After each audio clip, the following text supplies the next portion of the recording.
Madam ಹೇಳಿ ಪುಷ್ಪಟ್ಟು ಇವತ್ತು ವಿಶ್ವದಾದ್ಯಂತ ರಿಲೀಸ್ ಆಗ್ತಾ ಇದೆ. ಇನ್ನು ಬೆಂಗಳೂರಲ್ಲೂ ಕೂಡ ಸಾಕಷ್ಟು ಫ್ಯಾನ್ ಶೋ ಆಗ್ತಾ ಇರೋಂಥದ್ದು. ಒಂದ್ ಕಡೆ ಏನು ಅಂದ್ರೆ ನಮ್ಮಲ್ಲೇ ಹೇಳ್ತಾ ಇರ್ತೀವಿ ಟಿಕೆಟ್ ಬೆಲೆ ಕಮ್ಮಿ ಆಗ್ಬೇಕು ಅಂತ.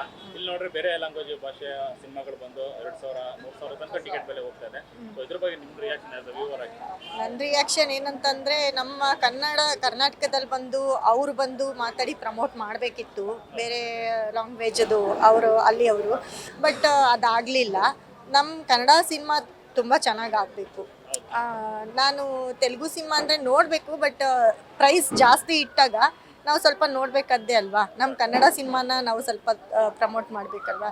ಸೊ ಹಾಗಾಗಿ ಪುಷ್ಪಟ್ಟು ಪ್ರೈಸ್ ಲಿಸ್ಟ್ ಜಾಸ್ತಿ ಆಯಿತು ಅನ್ನಿಸ್ತಿದೆ ನನಗೆ.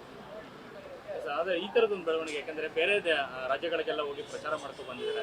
ಏನು ಅಸಡ್ಡನ ಕರ್ನಾಟಕ ಅಂತಂದ್ರೆ, ಯಾಕಂದ್ರೆ ಇಲ್ಲಿ ಮಾರ್ಕೆಟ್ ತುಂಬಾ ದೊಡ್ಡದು, ಎಲ್ಲಾ ಲ್ಯಾಂಗ್ವೇಜ್ ಕೂಡ. ಹೌದು, ಬೆಂಗಳೂರಲ್ಲಿ ಸಿನಿಮಾ ಗೆಲ್ತು ಅಂದ್ರೆ ಅದು ಎಲ್ಲದ್ರಲ್ಲೂ ಗೆಲ್ಲುತ್ತೆ. ಹೌದು, ನಂಬಿಕೆ ಇದೆ. ಅದೆಲ್ಲ ಹೊರತುಪಡಿಸಿ ಕನ್ನಡಿಗರು ಏನ್ ಕೊಟ್ಟು ನೋಡ್ತಾರೆ ಅನ್ನೋ ತರ ಮನೋಭಾವ ಬಂದ್ಬಿಟ್ಟಿದೆ ಬೇರೆಯವರಿಗೆ ಬಂದಿದೆ. ಆದ್ರೆ ಅದನ್ನ ನಾವು ಬಿಟ್ಕೊಡ್ಬಾರ್ದು. ನಮ್ಮ ಕರ್ನಾಟಕ ಜನತೆ ಅದನ್ನ ಬಿಟ್ಕೊಡ್ಬಾರ್ದು. ನಮ್ಮ ಕನ್ನಡ ಸಿನಿಮಾಗಳನ್ನ ಸ್ವಲ್ಪ ನಾವು ಪ್ರಮೋಟ್ ಮಾಡಬೇಕು.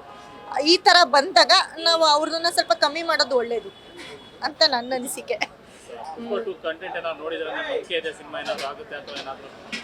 ನೋಡಿಲ್ಲ, ಸ್ವಲ್ಪ ಪ್ರೋಮೋ ನೋಡಿದ್ದೀನಿ, ನೋಡಬೇಕು. ಅದೇ ನಮ್ಮ ಕನ್ನಡ ಜನತೆಗೆ ಫಸ್ಟು ಇದು ಇರಬೇಕು.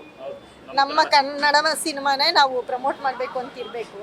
ಅವರು ಬೇರೆ ರಾಜ್ಯದ ಸಿನಿಮಾನ ನಾವು ತುಂಬ ಪ್ರಮೋಟ್ ಮಾಡೋದಕ್ಕೆ ಇವಾಗ ಪ್ರೈಸ್ ಲಿಸ್ಟ್ ಎಲ್ಲ ಜಾಸ್ತಿ ಆದಾಗ ನಾವು ಸ್ವಲ್ಪ ಅವಾಯ್ಡ್ ಮಾಡಬೇಕು. ನಮ್ಮ ಕನ್ನಡ ಸಿನಿಮಾನ ಬೆಳೆಸೋಕ್ಕೆ ನೋಡಬೇಕು ಅಂತ ನನ್ನ ಅನಿಸಿಕೆ.